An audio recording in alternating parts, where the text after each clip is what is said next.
Bonjour à toutes et à tous, c'est Hermès, j'espère que vous allez bien. Aujourd'hui, on va parler pendant ce week-end, et je vous ai mis devant le AGGR V3, que j'aime bien de temps en temps regarder, c'est assez hypnotique. Donc j'aimerais faire cette petite introduction face à ces mouvements de capitaux sur le Bitcoin. J'ai mis des valeurs supérieures à 100 000 dollars, donc ce sont tous les ordres, toutes plateformes confondues, futures et USD, USDT, USDC, USDD, BUSD, etc. Donc si c'est supérieur à 100 000 dollars, et ben ça passe sous nos yeux. Et comme quoi, il y a beaucoup de personnes qui ont beaucoup d'argent, et ben en fait, qui font vibrer un petit peu ce marché et qui sont à l'origine de ces mouvements de marché. Et il est bon de rappeler aussi que 97%, je pense à peu près, de ces mouvements de marché sont dus à des robots.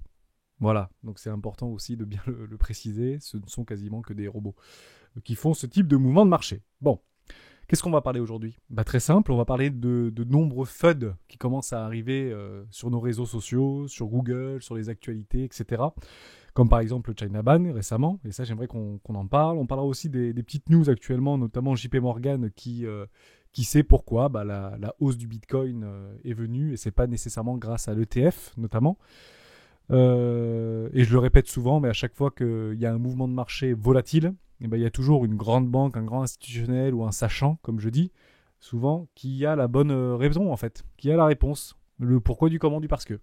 Et ça aussi, j'aimerais qu'on en parle. On parlera aussi brièvement du flash crash qui est arrivé à 8200 dollars sur la plateforme de Binance aux États-Unis. On en parlera très rapidement. Et c'est vrai que quand on ne sait pas ce qui se passe, c'est assez troublant et ça peut vite être déformé sur les réseaux sociaux et qui en fait permet de créer une espèce de boule de neige, un peu du FUD par extension, et ça trouble un peu les esprits et notamment les nouveaux arrivés sur le marché des cryptoactifs. Donc on en parlera aussi quelques minutes. On parlera de deux petites crypto-monnaies très prometteuses. Une qui s'appelle Nexo, qui a récemment été listée sur les échanges, notamment Bittrex. Et on parlera aussi de VeChain. C'est un membre du Discord qui, comme on en a parlé, il a fait une petit graphique sur les vagues d'Elliott. Donc j'aimerais qu'on en parle. Moi, est-ce que j'investirais dans VeChain? Est-ce que c'est intéressant pour moi? Je rappelle que j'ai utilisé les vagues d'Elliott il y a quelques années, mais je les utilise plus, comme Ishimoku Kinkoyo, mais je ne l'utilise plus non plus. Mais on parlera un petit peu sur la stratégie des 4 rois. Comment on pourrait éventuellement se positionner sur VeChain, qui est un actif relativement intéressant. Et pour finir, en fin de vidéo, moi j'aimerais qu'on parle un petit peu de qui veut tuer Bitcoin. Parce que ça va venir, là, les FUD sur Bitcoin à zéro, Bitcoin c'est mort, Bitcoin ça n'a aucune valeur intrinsèque, Bitcoin tout ce que vous voulez. Bref, on a vraiment l'impression de plus en plus que des gens veulent tuer Bitcoin. Et c'est beaucoup plus facile de dire des gens qui veulent tuer Bitcoin ou que des gens qui veulent mettre Bitcoin au Panthéon. Bien évidemment, c'est aujourd'hui, et je l'avais dit dans une précédente vidéo, on parle de plus en plus de peur, et la peur fait beaucoup plus vendre que le rêve. Bien évidemment, on voit que ça bouge là, hein. On arrive, on taquine les 60 000 dollars, ça bouge un petit peu, pas mal de liquidations. On vient de voir d'ailleurs il y a 6 minutes une position de short, de longue, pardon, un petit taureau sur mon côté droit que vous voyez ici, qui vient de se faire exploser. Donc à voir si c'était un edge position, est-ce que c'est vraiment quelqu'un qui a perdu 2 millions de dollars, ou est-ce que c'était un levier x100 avec 10 000 euros ou 10 000 dollars, qui sait. Et on finira par parler de ce que font nos mineurs dans le monde. Parce que là, j'ai un petit site que j'aime beaucoup regarder de temps en temps, qui s'appelle Bitnode. Et on regardera ça en fin de vidéo. Si vous êtes d'accord, à tout de suite. Bon, ça faisait mal à la tête cette histoire là de notre AGG R3. C'est vrai que c'est marrant à regarder, mais il faut les regarder de loin ou sur un téléphone parce que ça fait un peu mal à la tête. Alors, on va parler du Bitcoin. On est le week-end. On n'a pas encore la clôture, donc je tourne cette vidéo le 23 octobre, donc vendredi, on est d'accord. Hein. C'est la 14e vidéo des rois du Bitcoin. Je vous invite d'ores et déjà, bien évidemment, à rejoindre le Discord, si ce n'était pas déjà fait. Il y a quelques personnes qui commencent à nous rejoindre, ça va tout doucement, il n'y a pas de problème, on a le temps, on n'est pas pressé. On a signé pour 20 ans, notamment sur la stratégie des 4 rois, que je vous partage gratuitement dans l'onglet de documentation. C'est une stratégie que j'utilise moi depuis quelques années maintenant, et qui m'offre d'excellents résultats sur le moyen et long terme. Donc c'est un petit Google Log d'une dizaine de pages, je vous invite à vous en imprégner, pourquoi pas même vous en inspirer pour créer et trouver vous-même votre propre style de trading et d'investissement, court, moyen ou long terme. Donc moi je ne fais plus d'investissement ou de trading, day trading ou trading court terme, je suis exclusivement dédié au moyen et long terme. Bon, sachant qu'on peut imaginer que sur les cryptoactifs, le long terme c'est 4 ans, hein, et c'est des cycles généralement de 4-5 ans. Et on peut éventuellement profiter, bien évidemment, de plusieurs cycles dans une vie. Hein. Évidemment, hein. Si aujourd'hui c'était le meilleur moment, est-ce que demain ce ne sera pas le meilleur moment? Et en effet, il y a 10 ans, c'était peut-être le meilleur moment. Qui sait ce que le Bitcoin sera dans 20 ans? Bien évidemment. En tout cas, l'objectif qu'on a, nous, c'est d'essayer de l'anticiper un tout petit peu. D'accord? En tout cas, prendre les bonnes décisions au bon moment. Voilà, donc ça, c'est expliqué dans la stratégie des 4 rois. On continue sur le Bitcoin. Une jolie bougie, hein. Sur la clôture de vendredi, j'ai l'habitude de dire que quand le vendredi est rouge, généralement, le lundi est rouge aussi. Donc, il faudra être très très vigilant. J'en avais parlé sur plein de vidéos. Moi, je vois un Bitcoin à la fin du mois à 50 000 $. Pour 2 raisons. Première raison, une confluence qu'on avait vue sur les options. Les options des institutionnels. Je vais essayer d'y revenir. C'était où? À chaque fois, voilà, c'est ici. Donc là, on a le Bitcoin. En fait, les expirations des options, dont des calls et des puts, généralement utilisées par des institutionnels au 29 octobre. Donc c'est à la fin du mois. On avait en fait un strike à 50 000 $ et un max pain price encore hier à 50 000 $, qui vient de remonter à 54 000 $. C'est pas surprenant. Hein. Ça, le max pain price bouge beaucoup. Le max pain price, c'est là où il y a le maximum de perdants, que ce soit des acheteurs, donc les calls, ou les puts, les vendeurs. En option, ça veut dire que c'est des promesses d'achat ou des promesses de vente dans un avenir proche, et notamment là c'est le 29 octobre 2021, bah, le max pain price est monté de 50 000 à 54 000. Donc est-ce que notre Bitcoin fin du mois va se garer au niveau des 54 000? Bonne question, on le verra bien. On le verra bien. En tout cas, là on voit que sur ce strike des 60 000 $, bah, on commence à s'approcher dangereusement sous ce niveau des 60 000 $. Ok. J'avais aussi vu quelque chose de très intéressant sur le Bitcoin. J'aime bien tracer de temps en temps des trendlines un peu magiques. Et ben, je vais vous la tracer, cette trendline un peu magique. Et je répète que souvent, les trendlines qu'on trace, c'est souvent celles qui nous intéressent le plus. Et pour gommer certains billets aussi psychologiques, ça peut être intéressant aussi de temps en temps d'enlever en fait les mèches. Donc vous allez en fait vous cliquer droit sur votre graphique, vous allez dans configuration et vous avez la possibilité en fait de supprimer les mèches juste en faisant ça. Donc ça veut dire que vous n'êtes plus en fait soumis aux mèches. Est-ce que les mèches sont prises en compte, pas en compte? En fait, il y a beaucoup de traders et d'investisseurs qui n'utilisent pas les mèches. Et quand on les supprime, ces mèches, et qu'on vient exactement prendre les niveaux de clôture de bougie en daily, d'accord? Et je viens ici, par exemple, hop, et je vais essayer de l'attraper, tac! Ici, on voit un point, on vient quasiment se coucher sur le point ici, on a bien ce point-là. Là, on avait notre fameux quasiment le premier arrêt au niveau de ce retracement et la cassure qui a pris forme en fait avec la clôture de cette bougie sur le retournement de tendance long terme à ce moment-là. On était d'accord que là, on avait vraiment une structure de distribution et boum, ici on voit bien la clôture qui vient nous dire sauf qui peut. Là, ça pouvait partir très très fort et faire très très mal. Et d'ailleurs, il y a une bougie, rappelez-vous, qui est arrivée. Je vais juste enlever ça, c'est pas très agréable. Juste ici, là, d'accord. Et là, on voit sur cette trendline, si on la continue, on la poursuit, on vient là que ça a buté ici, on l'a cassé, c'est revenu buter ici et clôturer dessus, et là, on vient de passer par le bas. Est-ce que c'est bearish? Est-ce que c'est bullish? Bon, on va pas se mentir, c'est pas très bullish l'histoire. Donc, est-ce qu'il y a un retracement logique, et ça fait plusieurs jours qu'on en parle sur les rois du Bitcoin, ce serait peut-être intéressant d'aller nettoyer un petit peu de vendeurs. Et d'ailleurs, on peut imaginer aussi des stops hors mèche évidents qui sont juste ici, d'accord?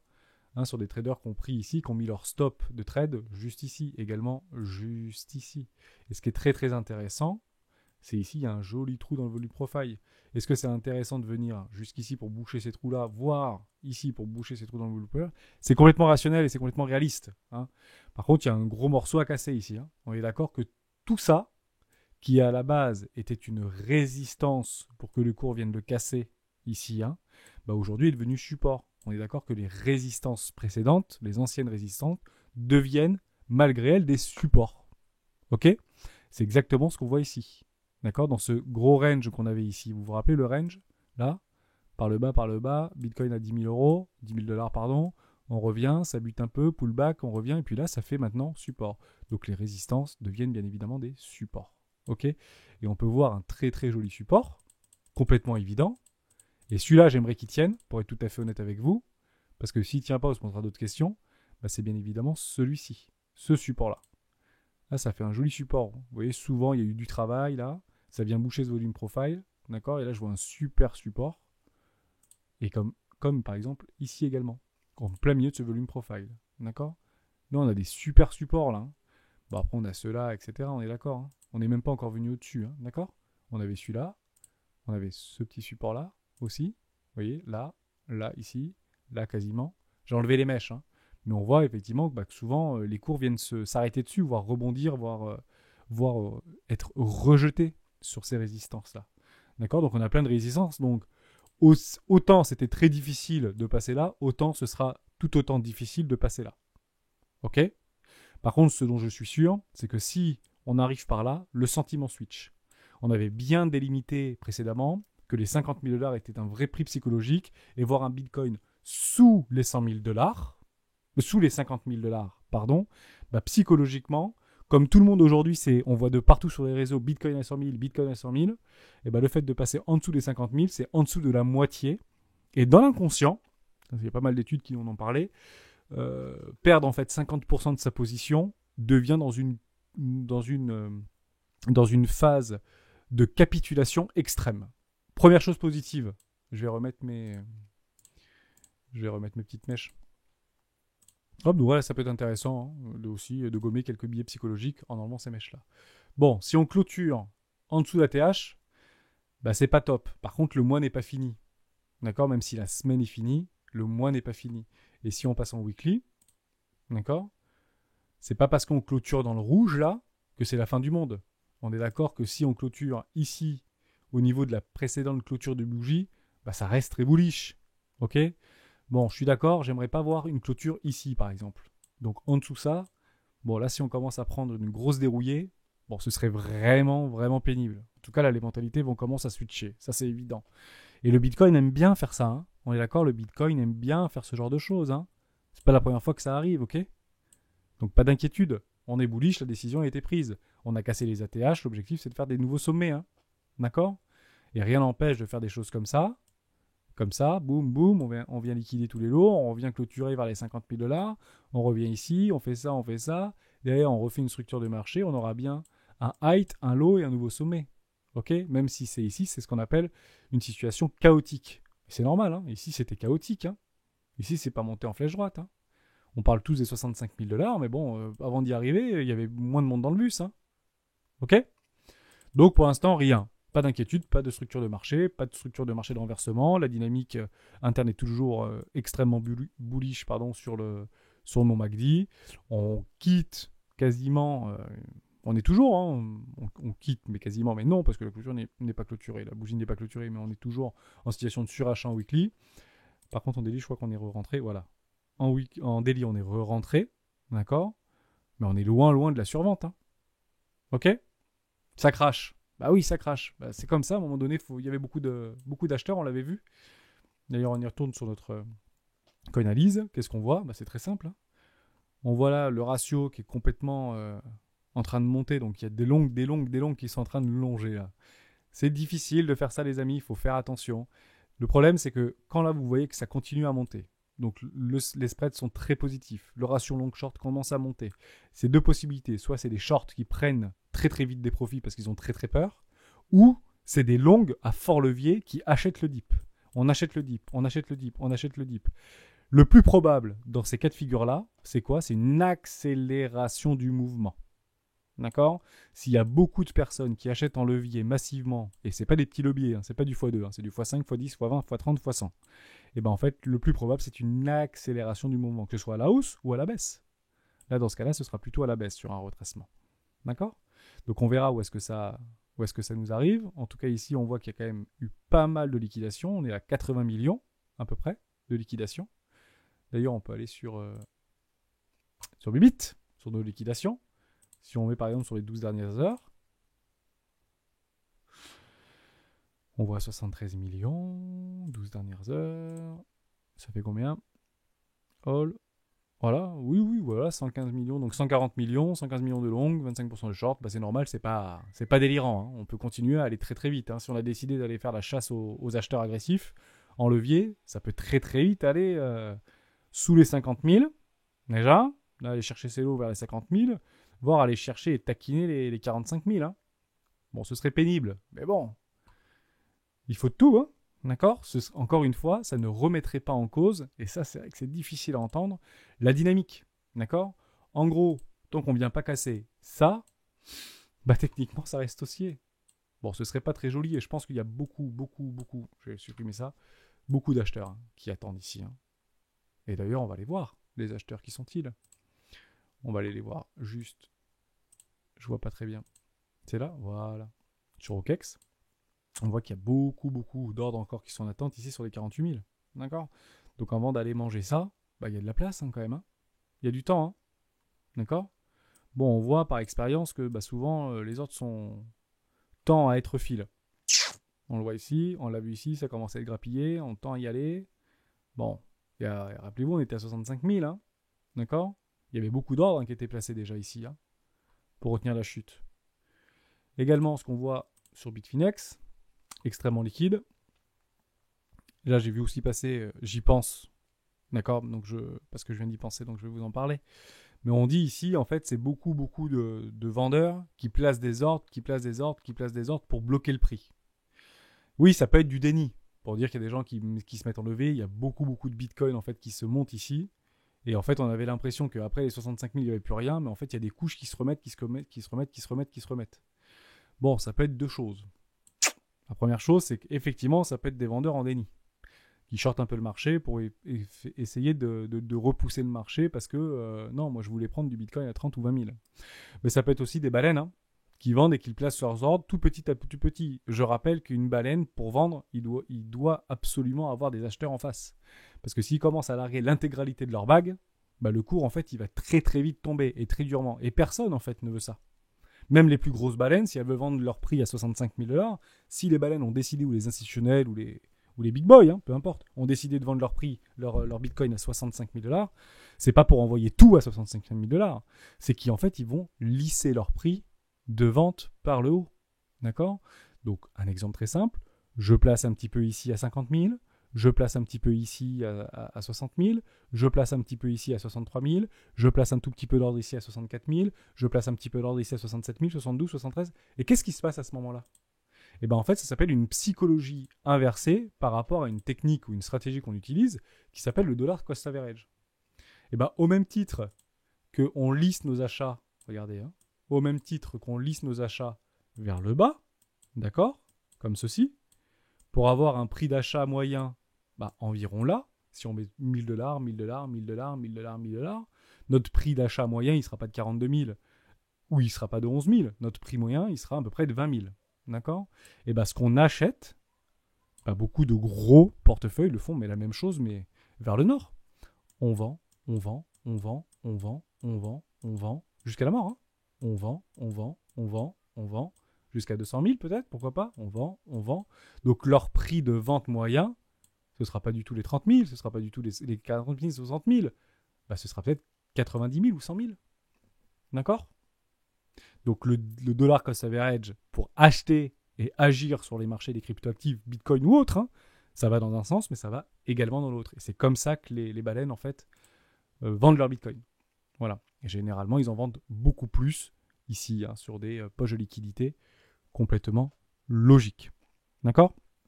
On parle très rapidement des FUD. Et il y a eu, on dit souvent sur les réseaux, c'est de la connerie, Buy in China, etc. Il ne faut pas y croire, il ne faut pas y penser, c'est la 9e fois d'affilée, etc. Oui, bon, c'est la 9e fois d'affilée. Un FUD, ça reste quand même une mauvaise nouvelle. On appelle ça un FUD parce que ça n'a pas un impact réellement volatile ou réellement correctif sur le prix. D'accord? Mais lorsqu'on a eu le Buy in China pour accompagner en fait la chute, je crois que c'était ici le Buy in China, là, qu'on a eu les mineurs dehors, etc. Je ne sais plus si c'était là. C'est pour accompagner une chute. Alors c'est bizarre que ça soit toujours dans un effet de correction, mais bon, après c'est toujours pareil. Hein. Est-ce que c'est fait exprès ou pas? Allez, on va pas spéculer sur ce type de news, mais techniquement, voilà, on dit c'est un FUD. Non, mais je vous assure que les Chinois, ils peuvent vraiment plus en fait avoir du Bitcoin sur eux. Et les mineurs chinois, ils sont quand même bien embêtés. D'accord? Donc aujourd'hui, et ça je voulais aussi en parler, mais j'en parlerai peut-être à la fin de la vidéo, on va parler de VeChain, de Nexo, et je reviendrai à la fin de la vidéo sur ces FUD-là. Un FUD, c'est quand même une mauvaise nouvelle. Et dans tous les cas, ça a quand même un impact sur le prix. Donc on peut en déceler, on peut spéculer sur le fait qu'une mauvaise nouvelle, un FUD ou quelque chose comme ça n'ait pas un impact fort sur le prix, pour dire que ça va rebondir, oui, c'est positif, mais ça n'en reste pas moins réel. D'accord ? Parce que je pense que si nous, on était chinois, on ne serait pas très content avec notre petit wallet Binance ou Coinbase. Ok ? Et ça, je reviendrai à la fin de la vidéo pour qui veut tuer Bitcoin. Parce que aussi bien peut-être que les Chinois veulent tuer Bitcoin, mais on va en reparler tout à l'heure. On parle également du petit crash qui s'est passé à 8200$. Bon, ça arrive très souvent en fait. Les exchanges, et notamment Binance US, malgré eux, parce qu'ils étaient obligés en fait d'avoir un agrément spécial pour pouvoir faire leurs activités CZ aux États-Unis, bien ils vont créer un Binance US, mais malheureusement il n'y a pas beaucoup de personnes dessus, en tout cas bien moins que le .com. D'accord, ou entre guillemets la version internationale qui est en fait autorisée en France, mais c'est comme plein de plateformes. Vous avez plein de petites plateformes en fait qui ont des pics comme ça de volatilité qui sont juste affreuses. Et rappelez-vous, il y a quelques mois ou quelques années, on parlait beaucoup de Kraken, qui était en fait une des premières plateformes avec un maximum de cryptoactifs, etc. dessus. Enfin, mais les order books, ils étaient vides. Enfin, c'était des feuilles de papier, les order books. Il y avait des mèches, alors que Binance ou Bitrace ou Bitfinex étaient relativement stables. Il y avait Kraken qui te balançait des mèches de moins 60% sur le Bitcoin, quoi. Donc, c'était vraiment pas très agréable. Et beaucoup, en fait, sont partis de ces plateformes-là pour justement rejoindre des plateformes qui sont dites beaucoup plus liquides. Et ce sont les market makers, en fait, qui apportent la liquidité sur les order books pour pouvoir, en fait, donner satisfaction à l'ensemble des acheteurs et à l'ensemble des vendeurs. Sans eux, en fait, les prix vont faire plus 1000, moins 1000, plus 1000, moins 1000, plus 1000, moins 1000, mais surtout sur une moyenne, entre guillemets, de prix qui est assez stable. Mais les mèches vont être juste affreuses. Et c'est ça qui peut créer en fait des pics de liquidation ou des chasses au stop, etc. Bon, j'y reviens tout de suite. Comme ça permet peut-être de lever un certain nombre de doutes. Je vais ici, je vais y retourner. Hop, voilà, là. J'avais perdu ma souris. Donc ici, on le voit bien, hein, d'accord ? Ce flash crash jusqu'à 8200$, super content. Les mecs, ils ont mis leurs ordres à 8200$. Bon, j'ai cherché, il n'y a pas trouvé. Et j'ai pas trouvé d'ordres qui ont été exécutés sur ces mèches-là. Et vous allez trouver plein de trucs sur Internet.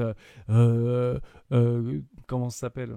J'en perds mes mots tellement que on a l'habitude de ça pour ceux qui sont là souvent sur les marchés. Je ne dis pas qu'il n'y a pas eu d'ordres qui ont été exécutés. Je ne dis pas qu'il n'y a pas eu des stops qui ont été exécutés.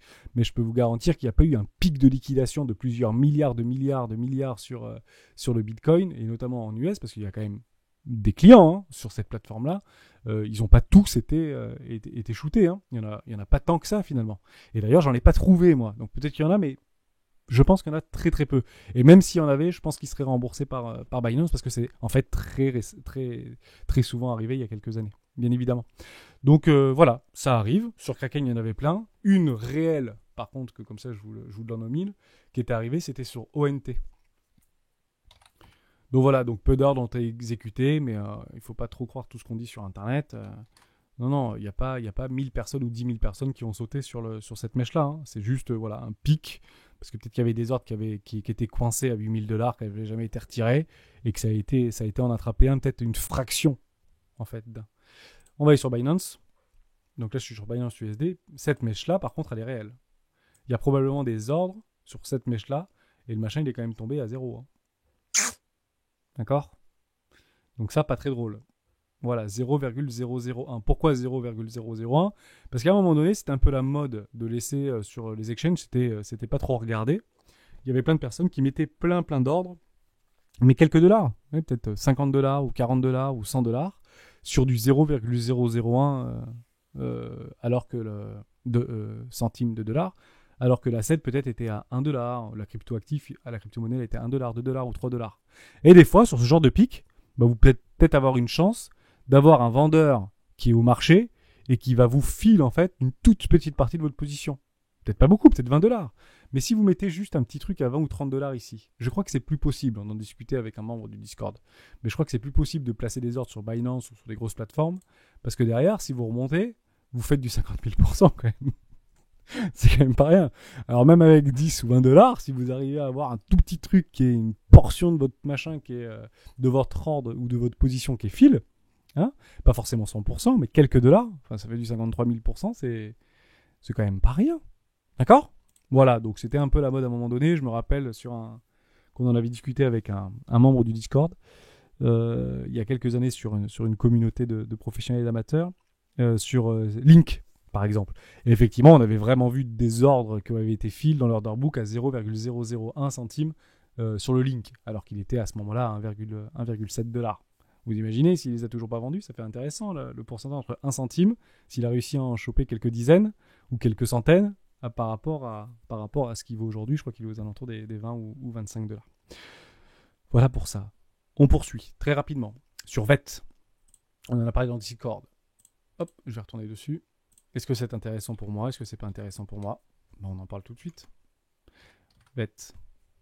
Excusez-moi. Voilà, sur Binance. Alors, on y va. On se met en daily, en weekly. Plus simple. Alors, est-ce que VET est intéressant? Très simple. Donc, on voit que lors du listage sur Binance, il a pris son petit coup derrière la tête. J'aime bien avoir ces petits coups derrière la tête. Un petit moins 90% pour les futurs millionnaires, parce que c'est une super news, en fait, d'être listé sur un exchange comme Binance, comme Bitrex, etc., ou Bitfinex. C'est intéressant. Bon, on voit que ça a beaucoup accumulé. Les baleines ont revendu ici. Hein, c'est toujours la même chose, hein, d'accord? J'ai tracé mes zones de rechargement. Classe éco, première classe. J'y suis venu, j'aurais pu passer quelques petits ordres ici. C'est possible. Pourquoi pas? L'OBV est croissant. On était à ce moment-là dans une situation de survente. On l'a quitté en arrivant sur achat. La dynamique interne en weekly n'est toujours pas bullish. Elle est neutralisée en weekly. Ce qu'on aimerait voir, c'est en fait ici la cassure de ce double bottom en fait sur le MACD. Ce serait très bullish. À ce moment-là précis, donc peut-être dans quelques semaines, hein, une semaine ou deux, peut-être, je ne sais pas, en fonction de la clôture de la bougie du MACD, la dynamique sera totalement bullish, donc haussière à moyen long terme, jusqu'à tout simplement un retournement, pourquoi pas, hein. Voilà, hop, nous cross des zéros, rebaissière, d'accord? Donc on pourrait imaginer une accélération du prix sur VET, et puis après derrière, pourquoi pas repartir en zone de rechargement, d'achat moyen long terme. Première classe, classe éco. Ok. Donc pourquoi moi je ne viendrai pas sur VET? Parce qu'il me semble qu'à ce moment-là de ma décision, quand toutes les cryptos en fait étaient en train de mourir, Bitcoin et Bitcoin, moi j'ai plutôt focalisé mon idée sur les toutes petites capitalisations. Alors pourquoi sur les toutes petites capitalisations, donc inférieures à 500 millions de $? Parce que je me dis que si ces petites market cap tiennent, si elles ne dépassent pas leur précédent lot, exemple des petites caps ou VeChain qui ferait ça par exemple, et qui ne cassent pas ses précédents lots, voire ne remet pas en cause éventuellement la dynamique très long terme haussière, d'accord? Parce que là on dit que c'est un espèce de VM, et on attendait un W weekly qui aurait mis là. Si on passe pas les précédents lots, pour moi en fait, ce truc est encore vivant. D'accord? Je me suis plutôt focalisé sur les petites market cap qui ont en fait bien tenu le coup, qui n'ont pas pénétré et transpercé leur précédent lot, parce que VeChain était un tout petit peu trop capitalisé. 8 milliards de market cap, c'est quand même pas mal. Alors, c'est un billet psychologique que j'ai. Hein. VeChain peut totalement, demain, atteindre la capitalisation de Bitcoin. Peut-être 800 milliards de market cap. Pourquoi pas? C'est 1100 milliards, Bitcoin 1200 maintenant. Mais techniquement, c'est pas impossible. Ou atteindre la moitié de la capitalisation d'Ethereum, qui est, me semble-t-il, à 450. Je ne sais plus trop, je suis désolé si je manque les chiffres, mais techniquement, on peut très bien faire un x30 en fait sur VeChain. Mais je pense que j'ai beaucoup plus de facilité de récupérer rapidement des profits sur des micro-caps, comme par exemple, je me donne une ordinalité max de 1 milliard de market cap au moment de la prise de position. Je pense que c'est plus simple pour elle de faire de 1 à 8 que de 8 à 80. Vous voyez ce que je veux dire? Donc ça a été une décision que j'ai prise à ce moment-là. Par contre, il est vrai que dans le dur du dur, si vraiment le marché est baissier, on en rentre dans un bear market, c'est peut-être plus intéressant de lisser ses achats sur ce type de cryptoactifs. Pourquoi? Parce qu'il y a une meilleure résilience. Plus parce qu'il y a une market cap plus élevée, automatiquement, il y a plus de personnes qui connaissent ce marché, et puis in fine, peut-être moins de vendeurs. Ceux qui y croient, ils vendront moins. Par contre, sur des trucs qui ont 50 millions ou 100 millions de market cap, les gens peuvent partir beaucoup plus vite. Donc c'est un risque à prendre, c'est un pour et un contre. VeChain, je pense, a de très beaux jours devant eux. En un an, ça a déjà fait 500%. Bravo, aucun problème. Ça peut continuer à monter. La dynamique interne, même si neutralisée, est quand même très positive. Et pour les derniers retardataires, investir ici, sur la cassure et la clôture en weekly de cette énorme range, hein, parce qu'on peut très bien continuer à faire ça, hein. Ok, pendant longtemps, avant de casser, et prendre une position ici, pourquoi pas. Prendre une position ici, pourquoi pas. Prendre une position ici, pourquoi pas. Et attendre une super structure. Voilà. La seule raison pour laquelle je ne suis pas investi dans VET, c'est que je ne l'étais pas précédemment et que par rapport à moi, le market cap est un tout petit peu élevé, même si ça reste un billet psychologique totalement personnel. Je préfère aujourd'hui me consacrer sur des micro-caps qui ont un tout petit peu d'espoir. Voilà, je pense que ce type de truc sur du micro-cap est beaucoup plus probable. Voilà, tout simplement. Faire du 1000% sur du VET, bon, bah, ça fait une capitalisation de 80 milliards. 80 milliards, ça va être dans le top 5, quoi, c'est ça, hein. On est d'accord, hein, grosso merdo. Hein. Grosso modo, à 1,20$, je pense que VeChain, ce serait dans le top 5 à ce moment-là. Bah, d'ailleurs, il est 23e en position. Voilà. Après, libre à vous. Pourquoi pas.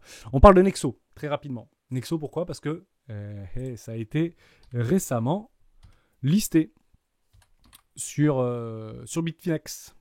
Donc on va en parler.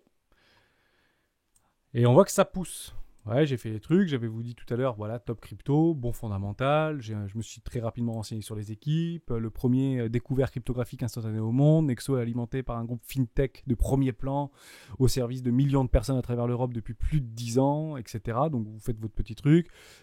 Et des actifs d'ailleurs versant des dividendes conformes à la SEC aux États-Unis. Est-ce que c'est vrai, est-ce que c'est pas vrai ? Est-ce que c'est enjolivé ? Bonne question, mais en tout cas c'est ce qui est marqué. Donc les écrits restent et les paroles s'envolent.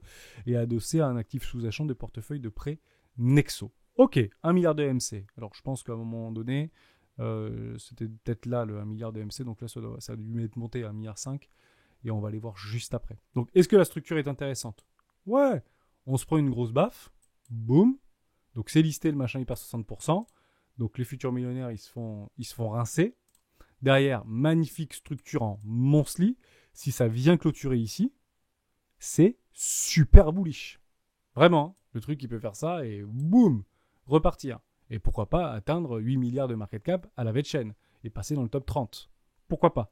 Alors est-ce que c'est intéressant ou pas d'investir ici ? Bah si c'est intéressant pour vous à première vue, en monthly, en weekly, des W dans des W, la dynamique est totalement bullish.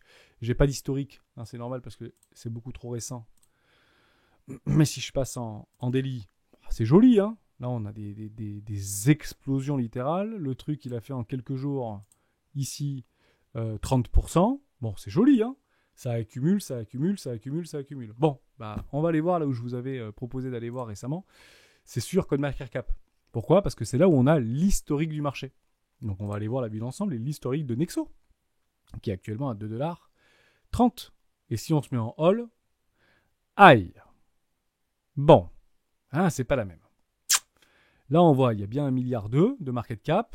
Au niveau de la distribution des jetons offre en circulation, on est à 560 millions de jetons, donc sur 1 milliard. Donc 56%, ça veut dire qu'il y a quasiment le double en fait, de jetons qui peuvent être mis en circulation. Est-ce qu'il y aura un impact sur le prix ? Bah, ça dépend en fait de la fréquence, de la mise à disposition et en circulation des jetons. Bah, ça, c'est propre généralement de décider avec la communauté ou avec les développeurs, pourquoi pas. Mais ce qui est intéressant, bah, c'est ça. C'est qu'il faut à un moment se dire, c'est que ce truc-là, pendant très très longtemps, même si pas listé sur les exchanges, bah, valait 10 centimes.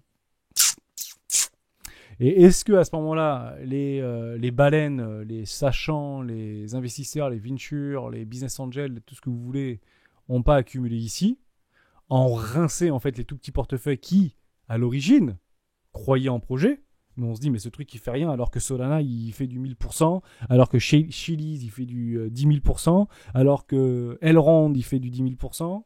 J'extrapole, mais vous imaginez le truc. Donc là, en fait, on rince les tout petits portefeuilles, on vient aspirer toute la demande, et derrière, on pousse ce truc. Boum ! Et il vient chercher les 4$.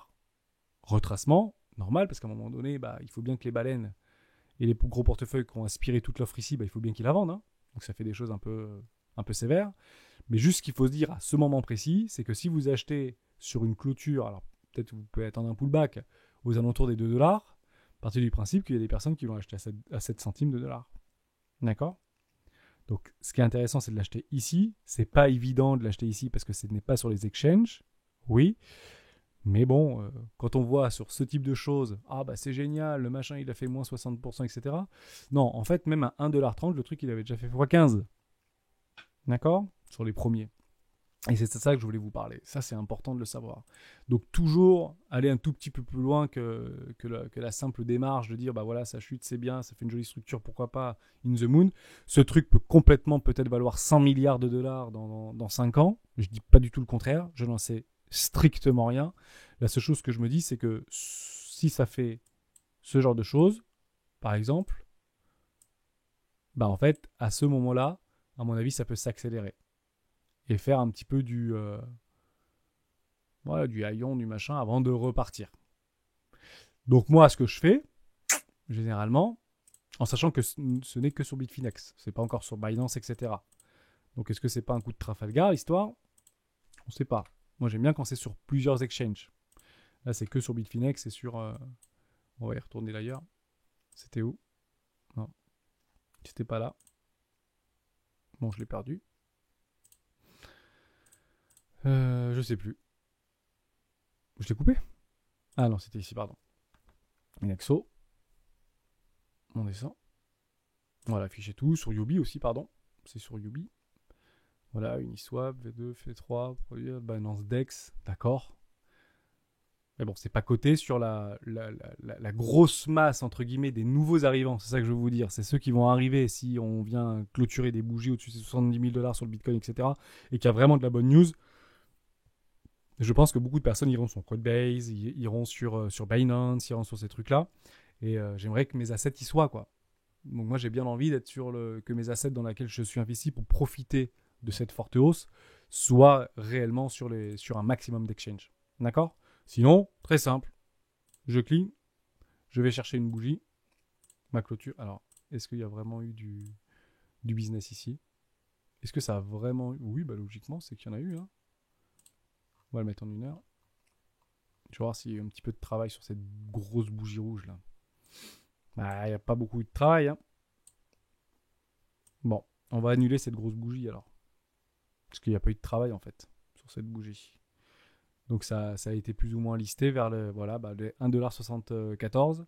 Donc est-ce que si je prends mes 1,74$, toujours être vigilant, donc je pense que sur cette grosse bougie comme on avait vu sur Binance US, je ne pense qu'il n'y a pas eu d'ordre sur cette bougie. En tout cas, j'ai un gros doute. J'ai un gros doute. Donc, on va dire qu'on va le prendre ici. L'introduction. Faire la petite note. Touc, ici. Je repasse en daily. Pardon. Hop. Donc, est-ce que j'ai eu quand même ma chute? Oui, je me remets même les points de contrôle, etc. Ça me donne des petits pense-bêtes. Oui, voilà, mais moins 30% réglementaires, je les ai eus. J'aime bien les moins 50, moins 40, moins 50 sur les cryptoactifs. Mais techniquement, je les ai eus. D'accord? Donc, on va dire que ce truc-là, pour l'instant, je suis à mon max, ici. Et ça, je vais le mettre à 0,07. On est d'accord ou pas? Coordonnées. C'était ça qu'on avait vu à peu près le plus bas. 0,07 centimes de dollars. Ok? Donc, vous pouvez faire un petit dessin avant si vous voulez. Hein. Ok? Voilà, hein, un truc comme ça. Vous l'imaginez comme vous voulez. Et moi derrière, où j'investirai dans ce jeton-là. Je peux louper un truc en or. Hein. Je dis pas. Hein. Mais bon, je tracerai toujours pareil mes zones de rechargement. Classe éco. D'achat long terme. Première classe.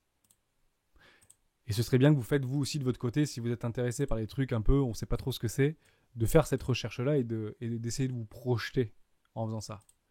Voilà. Donc, pour être tout à fait honnête, on en reparlera dans quelques mois. Je peux peut-être complètement me tromper. En tout cas, la dynamique est ultra bullish. On est d'accord. Là, si on a clôturé des trucs, c'est sympa. Hein. Si on clôture la mèche ici en weekly, au-dessus de ses précédents height ici, c'est très très bullish. Hein. Bon, j'en doute très franchement. Je sais pas pourquoi, mais j'ai un petit doute comme quoi ça va pas clôturer au-dessus de ces bougies là. À mon avis, ça va clôturer. Ça va clôturer par là, moi. Je pense qu'on va venir sur les 2 dollars assez rapidement, l'histoire. Ou sur les 1,7$. Donc voilà, moi j'investirai plutôt si ce truc m'intéresse, et peut-être que ce truc m'intéresse, plutôt ici. d'accord, avec, pourquoi pas, et je finirai là-dessus, hop, bon là ça va clôturer par là, bon bah tant pis pour tous ceux qui rentrent, je dis une bêtise, je sais pas du tout où est-ce que ça va clôturer, ça peut partir dans la lune, hein. Voilà, quelque chose comme ça, hop, je mets un petit ordre ici par exemple, pourquoi pas, ici un deuxième ordre, et puis après j'attends les précédents lots, parce que je pense qu'il y avait des trucs ici, avec une jolie structure, en double bottom, en weekly, et là on pourrait éventuellement repartir, faire des nouveaux plus hauts. Voilà, je pense que c'était important de parler de ça. Ça, c'est l'expérience qui parle. Je me suis fait avoir plein de fois à me retrouver avec des trucs qui sont partis ici alors que j'avais investi ici et je m'étais mangé du moins 80% dans les dents. Bon, bah, c'est l'expérience qui parle, comme on dit. Ok, qui veut tuer le Bitcoin? C'est important, on fait une grande vidéo aujourd'hui. Mais voilà, comme c'est le week-end, au pire vous la regarderez en 2 fois la vidéo. Et après, promis, je ferai des vidéos beaucoup plus courtes. Dès lundi, super courte la vidéo. Ok? Qui veut tuer le Bitcoin? Eh ben, on a parlé que le Bitcoin, buy in China, ça vient de la Chine. Biden qui commence à dire non, un peu chaud sur le Bitcoin, alors que les mineurs, c'est le nouvel Eldorado, qu'est-ce qu'on parle pas, etc. Bah, moi, j'aimerais vous montrer un petit site que j'aime beaucoup, qui s'appelle Bitnode. Donc, c'est là, en fait, où il y a plein de calculs et sur le protocole, en fait, sur la blockchain Bitcoin, là où les mineurs, en fait, travaillent pour pouvoir exécuter c'est du mining, quoi, pour exécuter les demandes directement sur la blockchain. Donc ça pétille tout ça. Ça pétille pas mal. D'ailleurs, on voit qu'il y a encore quelques rétracitants en Chine là. Qu'est-ce que c'est en Chine là? China. Faites attention les gars. Hein. C'est limite. Hein. Il y a Hong Kong bien sûr, Tokyo bien sûr. Il n'y a pas Taïwan je crois. Hein. Il y a Singapour hein, ici. Beaucoup en Europe, beaucoup en Allemagne. Hein, c'est important, hein. La France aussi, pas mal, hein. Et beaucoup aux États-Unis. D'accord? Et à un moment donné, il y en avait beaucoup en Chine. Mais ils sont tous partis. Donc, on voit que c'est quand même bien représentatif. On dit que tout le monde a le droit un petit peu à son coup. Hein. On a l'Amérique, plus l'Amérique du Nord, l'Europe, peu en Afrique, même si ça commence à être ça a le vent en poupe. Et quand on voit cette carte-là, donc bien sûr que c'est une image, parce que je pense pas que vous avez absolument... toutes les adresses qui passent et toutes les transactions qui passent sous nos yeux. Hein. Je pense pas, il y en a beaucoup hein, des transactions qui passent.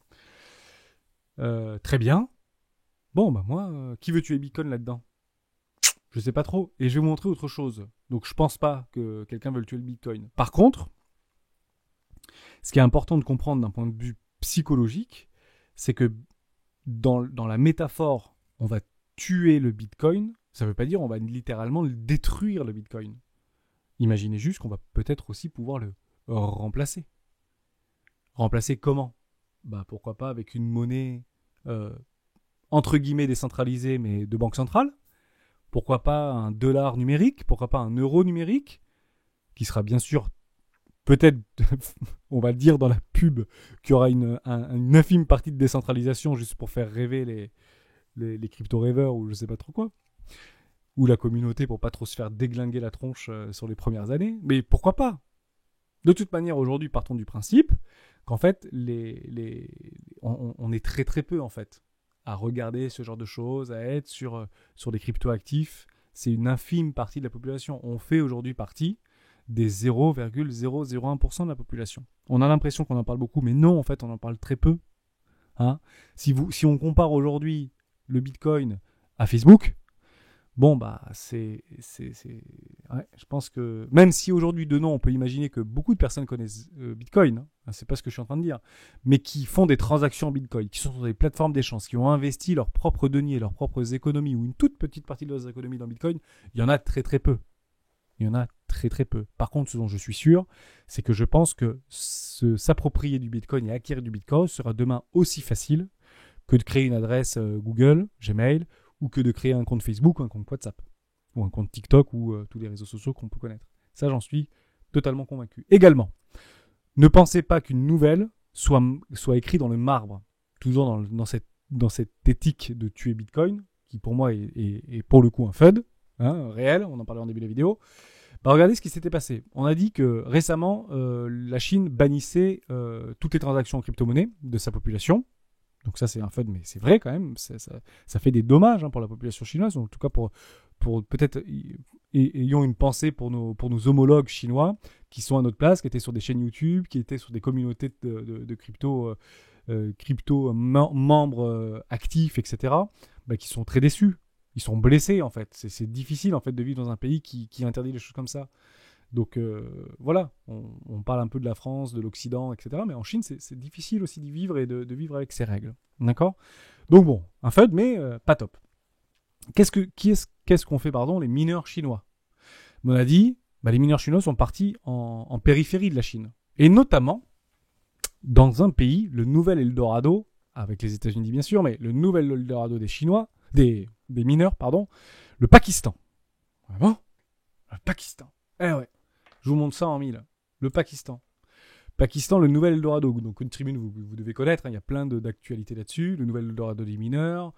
Aussi surprenant que cela peut paraître, le Pakistan produit bien plus d'énergie que nécessaire. Donc on justifie toujours une nouvelle ou une direction par rapport à une situation à l'instant T. Pourquoi tous les mineurs chinois vont au Pakistan ? Parce qu'il y a plus d'énergie que prévu, parce que tout ce que vous voulez. Mais alors, les raisons du pourquoi, du comment, du parce que, comme JP Morgan tout à l'heure, la hausse du Bitcoin, c'est pourquoi la hausse du Bitcoin ? Non, c'est pas grâce à l'ETF, pas du tout. On en parlera lundi de l'ETF ou demain.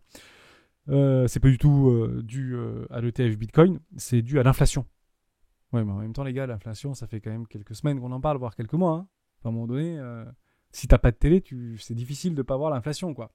Donc on en parle, et donc voilà, pour JP Morgan, toujours le truc bien trouvé, c'est dû à l'inflation, c'est pas du tout l'ETF. Évidemment, bien évidemment.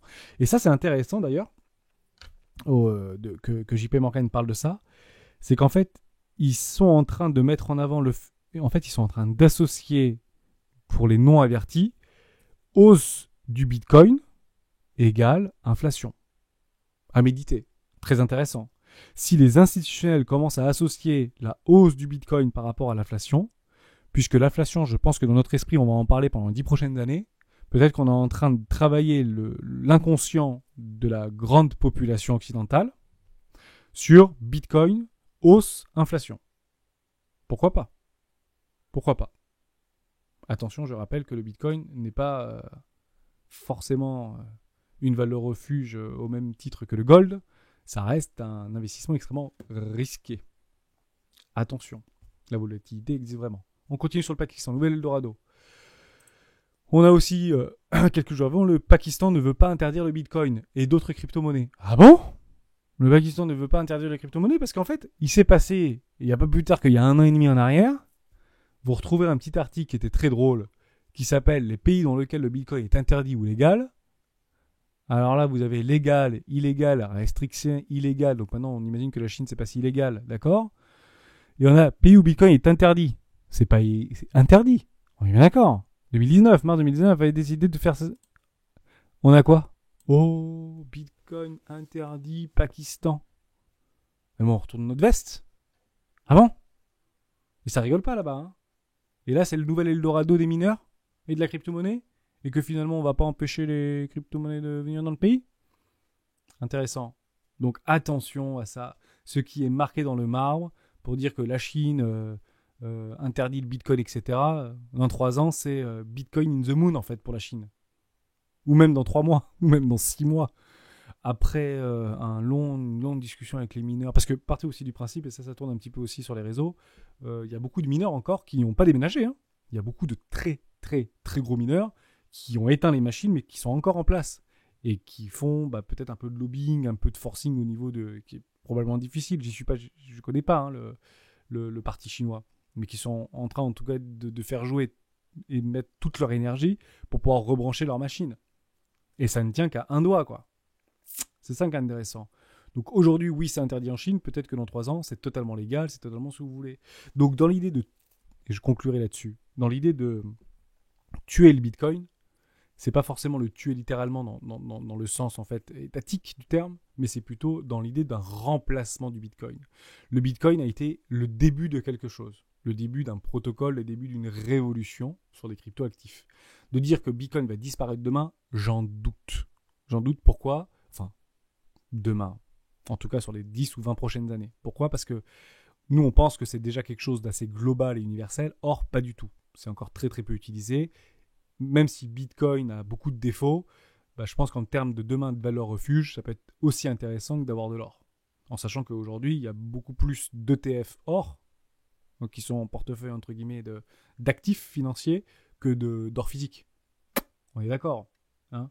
L'or, c'est 70% des bijoux, je crois, ou des choses comme ça, informatique, etc., 20% en réserve et 10% en réserve d'État, donc lingots d'or, et je crois que c'est 5 ou 10% en pièces et lingots chez les particuliers. Je crois que c'est ça, hein.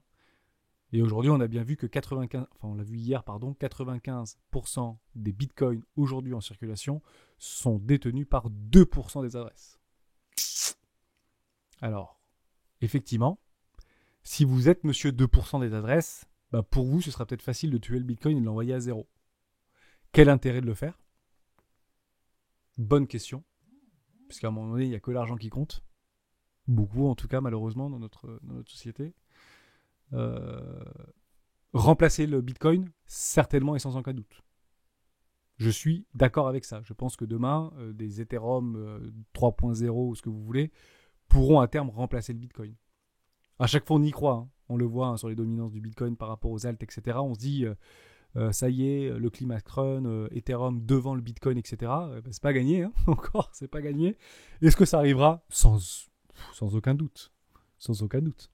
Évidemment qu'à un moment donné, Bitcoin sera complètement dilué en fait dans une masse exponentielle d'énormes bulldozers de cryptoactifs, et on peut en citer d'ores et déjà, peut-être du ADA, peut-être du Solana, peut-être du Elrond, peut-être de ce que vous voulez, du Polkadot, et il y a plein de super crypto-monnaies qui ont des projets incroyables où des développeurs de génie y travaillent au quotidien.